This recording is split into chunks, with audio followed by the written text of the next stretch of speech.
देखिए, हमारी सबसे बड़ी डिमांड तो ये है कि सरकार एक वाइट पेपर लेकर के आए कि अभी तक जो तुमने ये 80 साल तक आरक्षण दिया है, जिन जिन को दिया है, और उनकी संख्या बढ़ती ही जा रही है, मतलब लोग बैकवर्ड होते ही जा रहे हैं, तो इस पर एक वाइट पेपर लाओ कि भाई इससे लाभ किसको मिला है।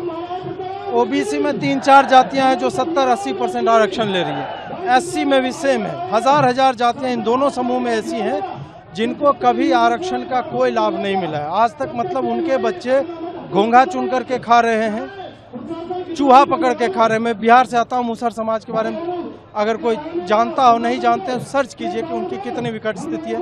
उनके बच्चों को आरक्षण नहीं मिल रहा है। क्यों? क्योंकि उन जाति समूहों के नेता भी नहीं। नेता भी आप देखोगे तो जाटव का ही है, नेता आप देखोगे यादव का ही है, जाट का ही, गुर्जर का ही। जो इन जाति समूहों में सबसे घटिया स्थिति में है, उन लोगों के नेता तक नहीं, नेता नहीं है इसलिए प्रेशर नहीं बनता है, और वो कभी भी एक्चुअल लाभार्थी तक नहीं पहुंचता है जहां पहुंचना चाहिए। पहली डिमांड व्हाइट पेपर लाइए, हर दशक दर दशक क्या लाभ किस जाति को पहुंचा है उस हिसाब से कीजिए। दूसरी डिमांड है कोटा विद इन कोटा, जिसपे सरकार ने अभी कहा कि हम उसमें क्रीमी लेयर नहीं लागू करेंगे, लागू करना पड़ेगा। सरकार उन कुछ दलित नेताओं के आगे झुक रही है जो दलित नेता केवल अपने जाति समूह की बात, जाति की बात कर, जाति समूह की बात, राजनीति उनकी दलित की है, लेकिन एक्चुअल में लाभ केवल और केवल अपने दल को पहुंचा रहे हैं। तो हमारा ये कहना है कि भाई कोटा विद इन कोटा होना चाहिए। 15% एससी है, उसमें 3% उनको कर दो जिनको अभी तक मिलता रहा है, सबसे अधिक मिला है। 12% बचेगा, उसमें 1, 2, 3 कर सकते हैं आप, 4%, 3%, 6% ऐसे करके, ताकि एक्चुअल में जिसको चाहिए वहां तक पहुंचे। तीसरा डिमांड है मिनिमम मार्क्स का। मेरिट से कॉम्प्रोमाइज करके आप विकसित भारत का स्वप्न नहीं बेच सकते। 50% यदि जो योग्य युवा हैं या बच्चे हैं, बच्चियां हैं जो पढ़ाई कर रहे हैं, उनको एडमिशन ही नहीं मिलेगा IITs में, IIMs में या हायर एजुकेशन में, तो यार तुम्हारी एफिशिएंसी 50% वहीं घट गई। उसके बाद आप टीचिंग में भी आरक्षण दिए हुए हो, तो वो पढ़ाएंगे क्या?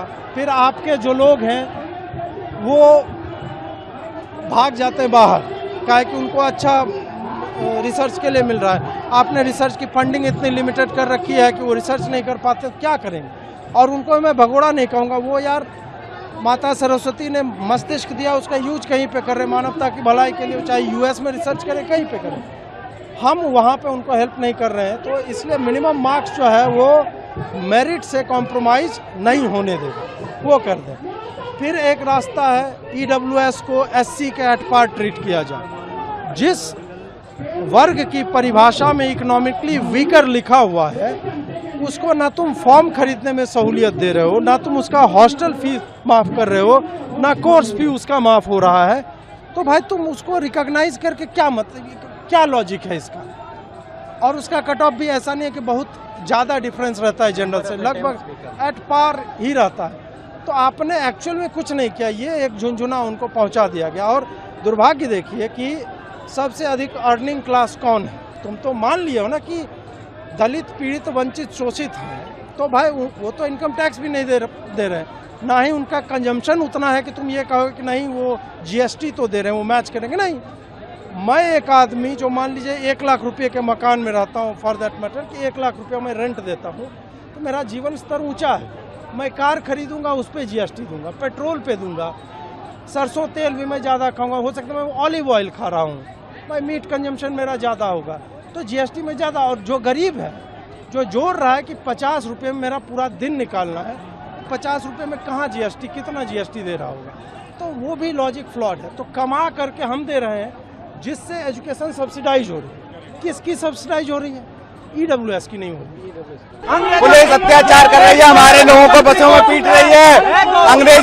अंग्रेजी पुलिस से भी खतरनाक पुलिस है। इस पुलिस का विरोध करते हैं, कठोर विरोध करते हैं। ये पुलिस अत्याचार कर रही है, तानाशाही नहीं चलेगी, नहीं चलेगी। पुलिस